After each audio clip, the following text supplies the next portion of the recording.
Mapay nga agahay yung tanan mga kasangkayan. Welcome to VW Conversations and we are coming to you live. Di kang dito natin studio, Bye-Bye Boulevard. Actually, brown out yun ang mga kasangkayan. Darahiton, di kita maaram ko na iton reason. A few minutes ago, ka-istorya ko Ma'am Milfrance Capulong, iton Corporate Communications Officer, hiton NGCP for the Visayas. And padayon panira nga inigin mamalaka hibaruan kung ano man gaditon kausa waray pa advisory inin mapagawa sira later mga past 6 o'clock han maparong an aton serbisyo elektrisidad. And before anything else, may naghapon ka announcement waray klase iton Eastern Samar State University tanan nga campus, subayhan announcement ni Dr. Edmundo Campoto iton president dara inihiton Baguio Umpo. Alright. So mga kasangkayan, yan ang adlaw na lilipay na maak nga ginbaton aton invitation para naman makaistorya naton hiton, pag-update naton hiton damo nga mga panhinabo din hinaman Eastern Samar actually, no. So with me iton bag-o nga Police Community Relations Officer hiton Eastern Samar Provincial Police Office, no. Magtatagalog kita yan kay ito naton bisita si Chief Inspector Paul Sabulao, who is from Eastern Samar but unfortunately he does not speak the language. Magandang umaga sir and welcome po sa Eastern Samar. Magandang umaga po sa lahat ng tagapanood po ng inyong programa. Okay, Sir Sabulao nag-assume didahan iya bago nga posisyon niyan lahan nakalabay nga semana. I think it was the Monday before Fiesta. Okay, so kumusta naman sir ang Eastern Samar? So para sa kabuuan, very peaceful naman po ang Eastern Samar. At sa ngayon nga dito ang preparation natin itong sa Bagyong Umpong ito ay nakahanda po ang kapulisan natin. Meron po tayong mga nakaantabay ng mga rescue team. Sa Eastern Samar meron po tayong 2 team na nakaantabay at ang lahat ng mga police station ay meron din po tayong mga naka-standby na mga rescue team. So sir, itong mga teams natin nasaan to? In Borongan? And so dito sa PPO po, meron po tayong 2 team na naka-standby po dyan, ready for deployment kung sakali may mga sakuna na dumating. At doon din po sa mga police station natin ay meron din po mga naka-standby. At nandun po yung mga equipment for rescue. Okay. So at least sir, magandang balita talaga ito actually. So kasi yung usual cases natin dito, pag malakas ang ulan, may baha, landslide. So at least prepared naman din yung prior pa is ang mga police station natin ay in-advise na rin natin yung mga kababayan natin ng mga nasa baybay, ng mga shoreline na magsipapansamantala muna silang magsilikas at pumunta doon sa mga matataas na lugar. Kasi paman din ngayon, na-notice natin malalaki yung alo, no? Since yesterday kasi dito lang talaga tayo sa we're just along the coast.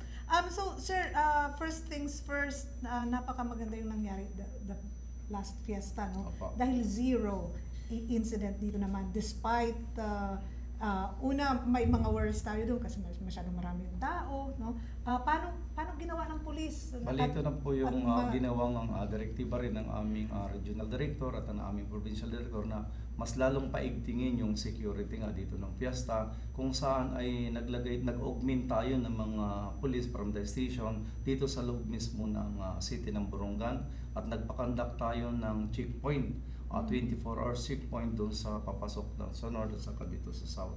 So para siguraduhin lang yung kaligtasan ng mga nag-attend dito o namiesta dito sa Borongan City natin. At nagresulta nga na wala man lang tayong insidente na iitala nung fiesta natin. And I think this is the first time talaga na walang incident. Pero sir, merong mga bomb scare. I think before the fiesta, of course, hindi naman pwedeng pabayaan to, di ba? Pag may information, talagang you check. Inaksyonan po natin kaagad yan kahit na sinasabi nga nila baliwala. Pero sa amin, pag may mga ganyan, hindi po natin pwedeng sabihin wala or baliwalain.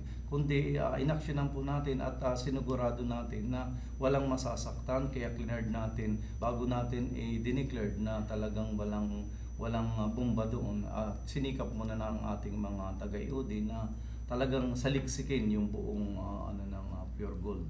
At okay naman, nag-result na declared na wala naman talagang bomba doon sa building. So ibig sabihin sir, prepared talaga tayo for that kasi meron silang mga K9. Opo, meron po tayo. Nakahanda po ang Eastern Samar PPO ay nakahanda po tayo sa lahat ng mga sakuna. Nakaintabay po yung ating mga personnel. Naka-full alert po kami sa direktiba nga ng ating regional director. Okay, so napakamaganda naman ng nangyari, di ba? Opo, opo. Despite ang dami-daming tao talaga all over Borongan, at least walang masamang nangyari. The first time I saw you was last Monday, no? After the flag raising doon sa Capitol, kasi parang nagpalabas din ng sama ng loob si Governor, allegedly about yung kakulang ng aksyon ng police dito sa incident ng I think it was a murder or basta may incident ng pagpatay sa Llorente kung saan ang biktima isang matandang babae, and then yung dun sa Mercedes kung saan ang victim ay isang counselor. So sir, konting updates lang about the cases. Bali yung sa Llorente po na sinabi nga at binanggit nga po ni Governor during flag raising, no? At nabigla nga din po ako at actually hindi ko pa masyadong kabisado yung mga sinabi niya. Ang update po natin muna ay napaila na po natin ng kaso yung suspect at na-identify. Nung time na yun kasi na sinasabi na hindi pa napapailan, na sinabi nga ni Governor ay kinukumpleto pa po yung papilis nung time na yun. So before pa nga magdumating si regional director namin dito at nakapag-courtesy call kay Governor, ay na-file na rin po yung kasong yun. Kasi nung pinalo up ko rin, i-file na rin naman pala nila yung kasong yun. So kasi na-identify naman, meron tayong mga witnesses at na-file na talaga yung kaso, na-identify na natin.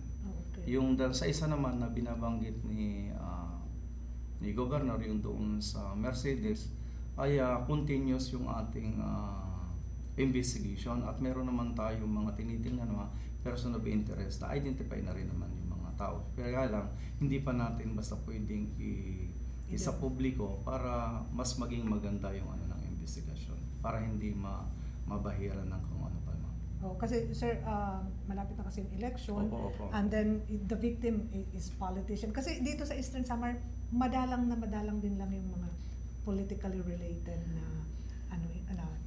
killings, no?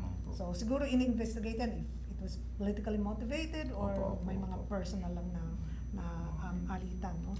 Okay, di ba? So at least no, may update na na-filean yung kaso andida Llorente, nagpapadyan ito ng investigation dito naman bungto iton Mercedes, no? And sir, isa sa pinaka matunog palagi man ngayong mga panahon is the campaign against illegal drugs, no? And hindi naman spared ang Eastern Samar from that, although marami na rin tayong na-clear na mga municipalities, no? Ano po yung updates dito sa pinalakas na kampanya laban sa droga? Actually, yung campaign against illegal drugs, isa din sa mga direktiba ng aming regional director na mas lalong paigtingin yung ating kumpanya laban sa illegal na droga. At katunayan nga, kagabi pa lang ay meron tayong arrested na drug user. Saan po, sir? Dito po sa area ng dito ba sa Borongan? Sa Borongan po, meron po tayong arrested.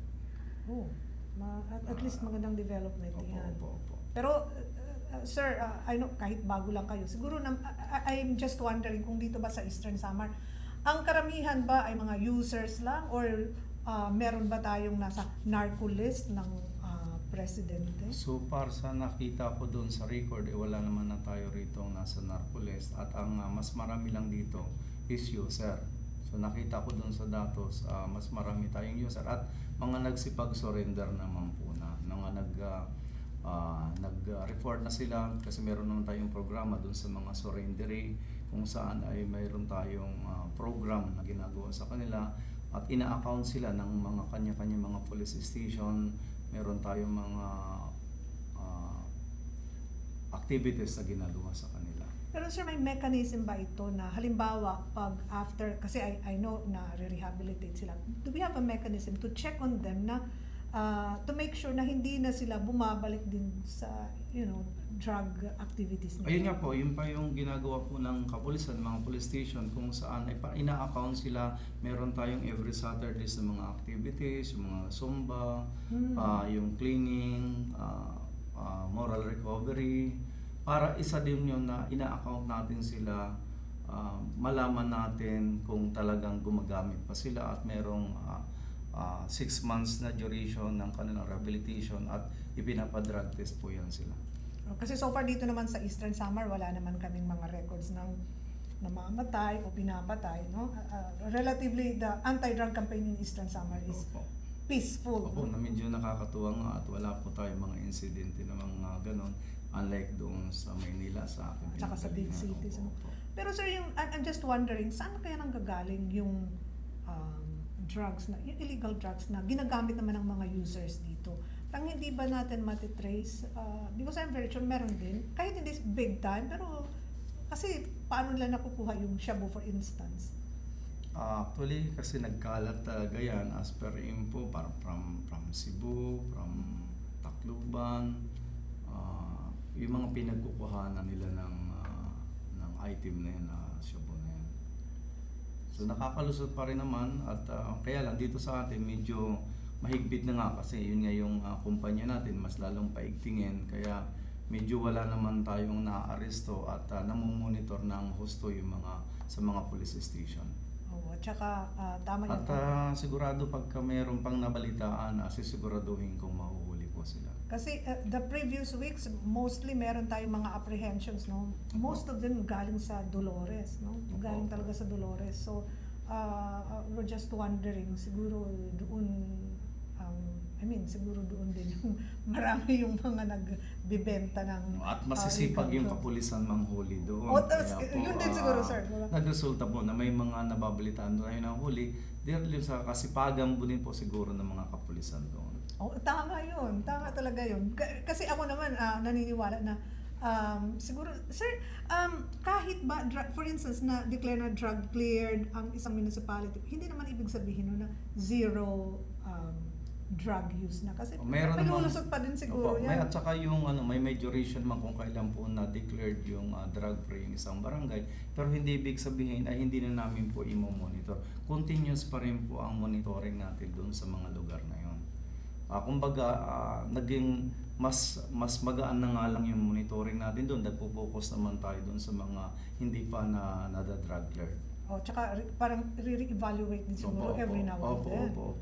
Continuous pa rin, tuloy-tuloy pa rin po yan kasi meron po tayong tinatawag na mga newly identified na mga user na ipinapasok natin doon sa listahan po natin.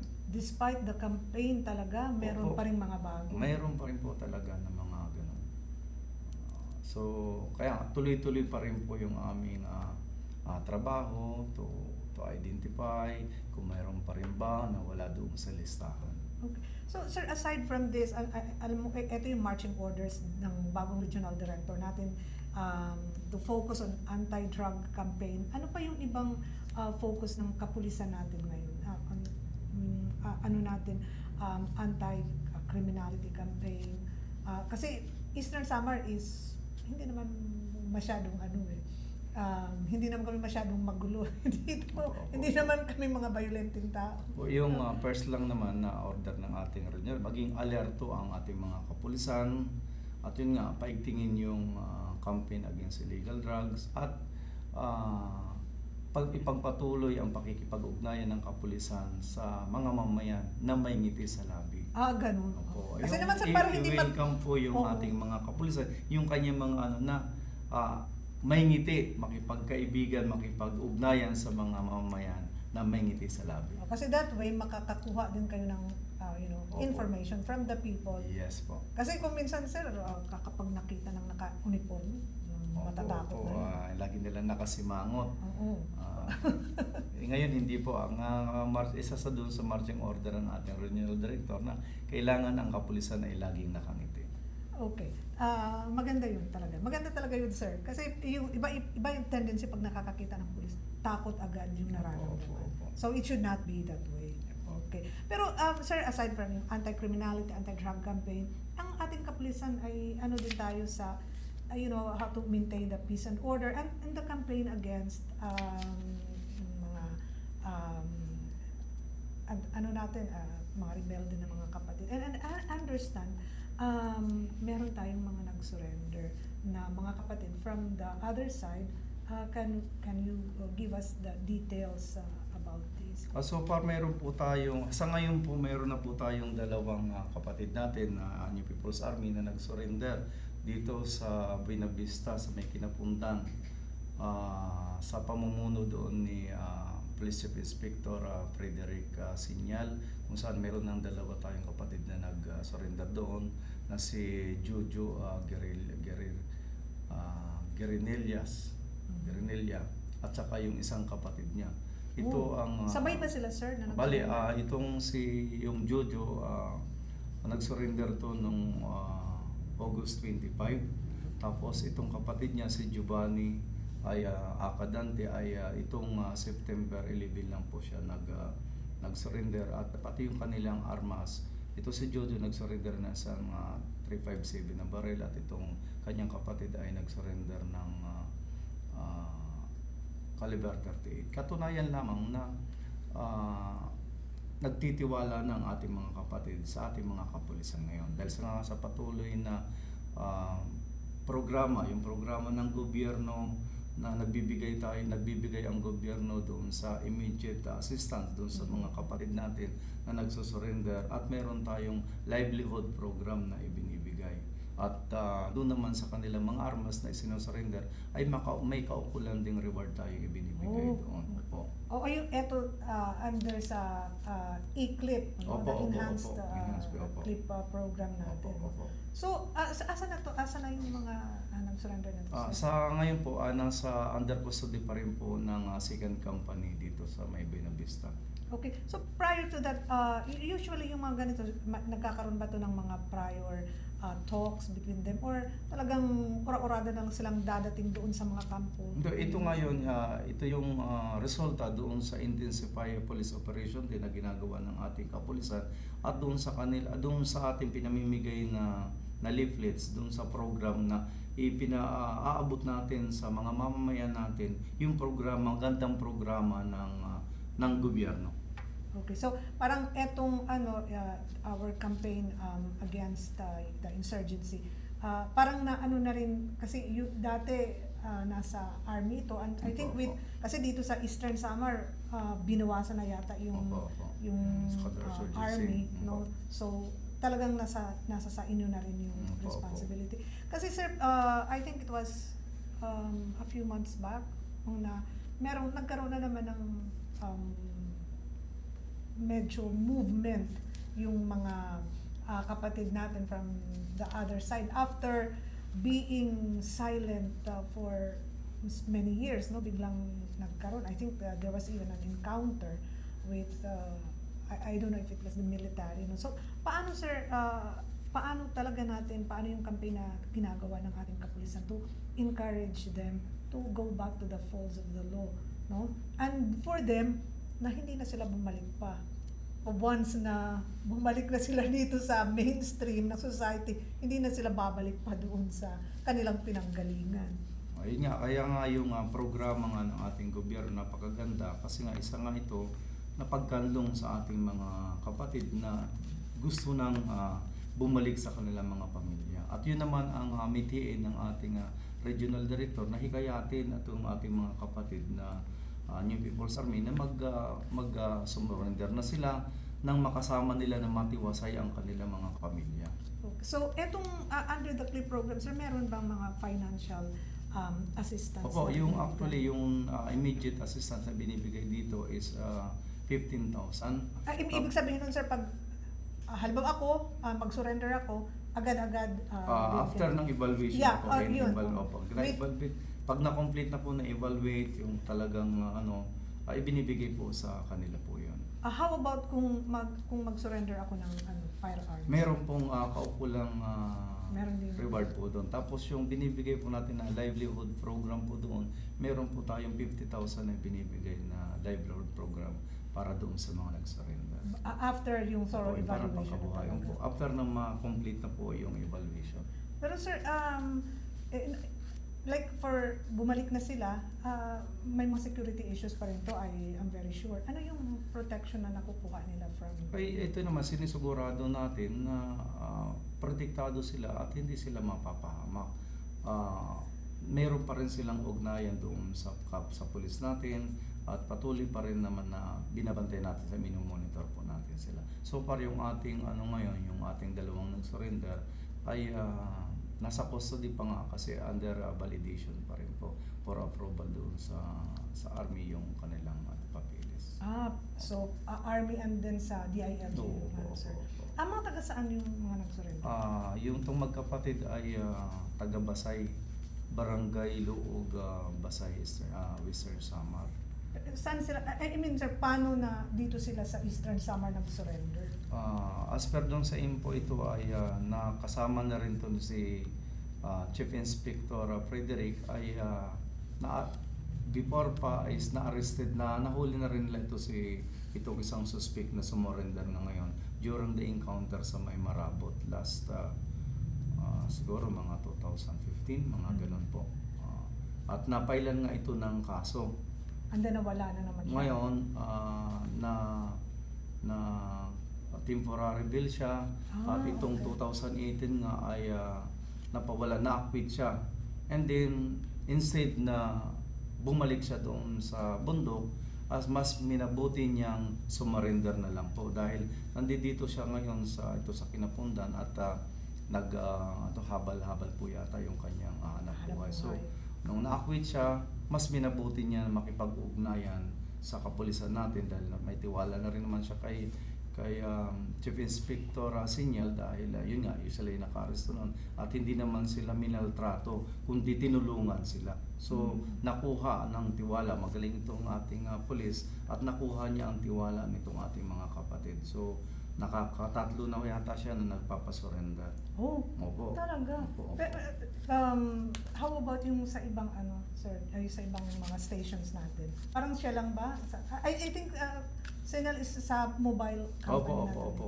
Siya po talaga masigasig yung kanilang ginagawa at kasama rin naman nila yung mga sa police station po yan. May coordination naman po yan doon sa Kinapundang Police Station at doon sa iba pang karatig na mga bayan po natin.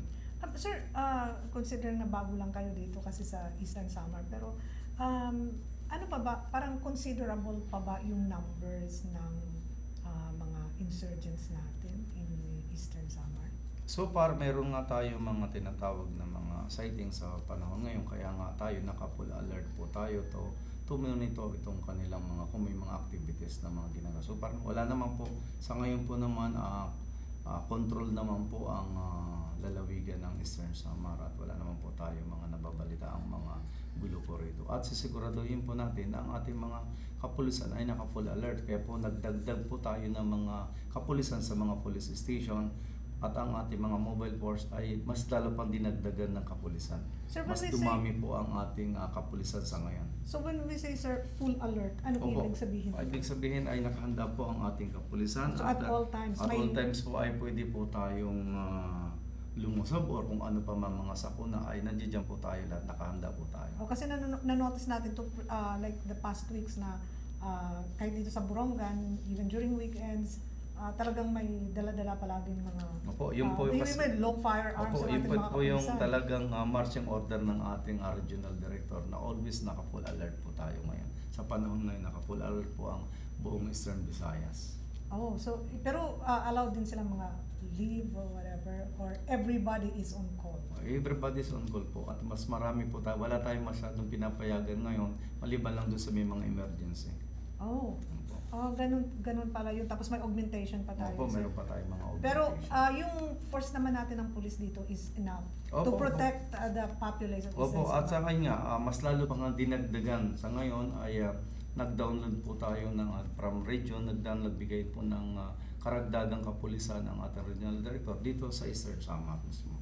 Okay. So siguro especially Borongan City. Borongan, Sir, asan ba yung mga medyo may na-identify tayo na may nakikita tayong mga activities pa, yung mga leftist groups? Kung pwede lang tong kung nasa ang mga municipalities, merong mga activities? Borongan or dito sa mga northern municipalities? So para man po wala po tayo masyadong mayroon lang mga panaka-naka dito sa bandang may top na mga dati pa naman po yata yan. So minomonitor pa rin po naman natin yung movement nila kung meron lang. Oo, kasi yun nga, talagang kayo na yan eh. Pero sir, maganda naman yung relationship natin with the Philippine Army. Okay naman po yung coordination. So nung itong piyesta ay nakipag-ugnayan din po rito ang ating mga army at meron po tayong mga naka-augment po dito sa malapit na mga army po ng piyesta. Isa po yun sa nakatulong po rito sa atin ng piyesta. Okay. So, kasi nga nung fiesta, sa lahat ng corner talaga may makikita tayong army. Well, it's importante, how important is the police visibility? Especially sa mga matatao. At katunayan nga na malaki ang tiwala ng ating regional director kung saan ay naki-join siya doon sa activities, yung parachute. Isa sa doon sa nag-dive nung piyesta mismo rito. Isa po ang ating regional director na nagpa-unlock doon sa parachute exhibition po. Isa po siya doon. Talaga lang, sir. And parang, was it his first time dito sa Borongan? Hindi ko rin alam kung first time, pero sabi pa nga nila, sa lahat ng mga nagdaan, ito lang regional director natin, ang mismong sumama doon sa mga skydiver. My guts talaga. At least, my guts talaga yung bagong regional director natin. Kasi bata-bata pa naman siguro. At napakabait po ng ating regional director. We hope na. Very accommodated. Sana ma-meet din natin siguro one of these days, sir, pag pupunta dito sa Borongan. So, pag nag-visit po siya, ipapaalam ko po sa inyo. Sir, generally, paano yung masasabi niyo sa peace and order situation dito sa Eastern Samar? Generally. Sa ngayon, tingin ko, napaka-peaceful. Wala naman tayong mga insidente na mga malalaki ngayon sa panahon ngayon. Yung lang, yung before pa, na-solve na rin naman natin yung mga sinasabi nga dati ni Governor. So totally very peaceful ang kabuuan ng Eastern Samar sa ngayon. And then going back dun sa zero incident nung fiesta, ibig sabihin sir, kahit mga hold up, snatching, wala po tayong mga reported bagkus ay meron tayong mga arrested pa nga, yung mga most wanted natin, meron pa tayong mga na-aresto. Katuloy lang na talagang yung ating intensified police operation ay tuloy-tuloy pa rin po yan. Okay, basta ang sabi nyo is Eastern Samar is generally very peaceful. Usually ano yung mga cases dito, mga crimes na nakukumit ng mga Eastern Samareños? Usually mga nagnanakaw, murder, homicide. Wala naman po tayong mga nakatalaga na mga murder, kundi yun lang yung dalawang magandang yan. Yun lang po yung record natin for yung January, yung record nila up to now. Yun lang naman po yung natala natin na mga insidente. Wala naman tayong mga insidente. And aside lang from mga at meron tayong mga illegal lagi naman. May mga arrested po tayo. Marami po tayong arrested po dyan. At meron po tayong mga na-file na rin po ng kaso. So meron pa rin mga illegal activities like logging at saka itong mga illegal na extraction ng sand and gravel. So at least andyan din ang ating tuloy po. Mayroon po tayong mga na-file niya, mayroon po tayong mga na-aresto. Meron po tayong datos doon na kung ilan na ang mga nahuli natin. Tuloy pa rin po yung kumpanya po natin laban doon sa mga illegal lagi po.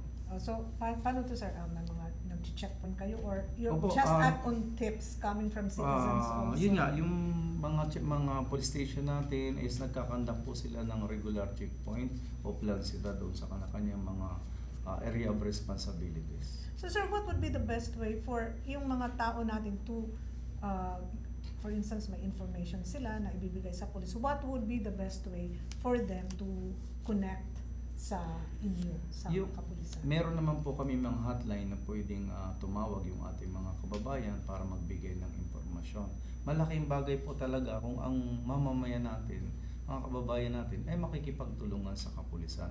Talagang maiibsan itong mga crime incidents sa mga area natin at maaaresto natin itong mga kriminal talaga. So ngayon, medyo maganda naman ang pakikipag-ugnayan ng kapulisan natin at saka sa mga mamayan, kaya nagre-resulta ito sa mga pagkaka-aresto ng mga most wanted natin, kung saan ay nagbibigay ang tumutulong ay yung mga kababayan natin na nagtitiwala pa rin sa ating mga kapulisan. So pwede naman punta lang sila sa mga station? Pwede po, mayroong mga hotline kaming binibigay, meron kami mga number na binibigay, pinaplas namin para hindi na sila iniingatan naman na ma-identify din sila yung mga information na binibigay nila. Hindi naman natin basta nilalabas yun. O sir, kasi malaking bagay talaga yun. Kasi kung minsan yung issue ng baka makilala ako, yun ang nakakaano eh. May natatakot din yung mga tao natin. So, sir, may mga last questions na lang natin. Ano yung mga activities, ano yung mga ginagawa ng ating mga kapulisan ngayon to make sure that Eastern Samar will remain as peaceful as it is today? Ayun nga po, yun nga, yung pinaigting yung police visibility at yung operation natin against illegal drugs at to make sure na maging matahimik na at maging matiwasay ang mga kababayan natin at sinisiguro ng ating kapulisan na makatulog na mas mahimbing ang mga taga-Eastern Samar. So kami, 24 hours po kami nagbabantay po para sa inyo, para mas makatulog kayo ng mas mahimbing. You make sure that we sleep soundly at night. Maganda naman talaga yun. So, kasi totoo na kung minsan kasi may mga lately din dito sa Borongan, may mga robbery cases, no? So, at least yun, we have the assurance na ang mga kapulisan ay... Yes po, makakasigurado po sila ngayon sa pamumuno ng ating magaling at mabait na regional director at ang aming provincial director ay masisipag po itong aming mga official sa ngayon. At siguro kailangan magkaroon din tayo ng chance para makausap ng ating provincial director yes po, whom we have not met yet actually. Sige po, pagka sa ngayon po nag-attend po kasi siya ng seminar sa Manila. So siguro on Monday nandito na rin po yung aming regional director. Yung aming provincial director. Para makausap din naman namin. Sigurado naman pauunlakan po. Naman, sir. I mean, kasi mas maganda rin yan kasi kami, we give out the information dun sa mga tao natin kasi hindi naman yan lagi-lagi na makakausap natin yung kayo, yung mga chiefs natin ng police. At saka sir, we make sure na yung ating mga police ay hindi rin sila ibig sabihin always not always being on top of the situation, pero sinisiguro din natin na hindi rin sila mga magiging corrupt, hindi rin sila ma-involve sa mga illegal activities. Kasi naririnig din natin yan sa mga news, especially from the big cities, no? Na kung minsan yung mga police din natin ay mga culprits din sa ibang mga krimen. At least dito, sinisiguro natin. Wala po tayo niyan. At pagka meron po, sisiguraduhin po natin meron po siyang kalalagyan. At least importante talaga. Sa bagay, iba rin naman dito. Kasi mostly yung mga police natin ay galing din naman dito, di ba? Yung mga mostly po. Pero yung iba dito, mga taga Tacloban din po, hindi mga taga dito sa atin. Pero yung sa mga sa mga municipal stations, at least meron mga locals. Opo. Kasi importante din yun, kilala sila. Mas marami po ang mga taga roon. Kasi mas maganda nga siguro yun, sir. I-localize din. Yes, ma'am. Okay. So, alam mo sir, thank you very much. Alam kong you're really very busy. Thank you po, maraming salamat. Saka hindi, sana this will not be the last time. Anytime po kung mayroong kayong at meron naman kami mga gandang accomplishment, ay pwede ko naman pong isabi po sa inyo. Para malaman din po ng ating mga mamayan na hindi lang naman natutulog yung ating kapulisan at gusto nga rin po namin ipakita sa kanila na mas marami pa rin naman po na nagagawa ang ating kapulisan sa ngayon. At saka mas marami yung mga pulis na nagtatrabaho talaga para sa mga tao. Sir, kasi dito meron tayong mga walk for a cause, pwede naman sigurong imbitahan yung mga kapulisan natin. Yes po, anytime po. Kahit sa mga coastal cleanup. Opo. Coastal cleanup dyan kanina. Kanina, meron po, kasama po ang ating kapulisan doon kanina. May mga kapulisan po tayong sumama po doon sa cleanup drive kanina. So hindi lang talaga to sila andyan to maintain the peace and order, but to make sure na magpa-participate din sila sa mga community activities natin. Okay. And before we go, iton ANCOP, Answering the Cry of the Poor, meron silang global walk. No, they will be joining the CFC ANCOP Global Walk 2018 on September 16, din Baybay Boulevard. Baybay Boulevard to Capitol Site, 5 o'clock in the morning must start iton walk. No, this is a project iton Couples for Christ. One Nation Walks for Education. Para iton mga interested, iton benefactors, you have to pay 500 pesos, may daan yung free t-shirt. Sponsors will pay 300 pesos, may daan yung libreng nga pamaypay. And then iton donors, 1,500 minimum.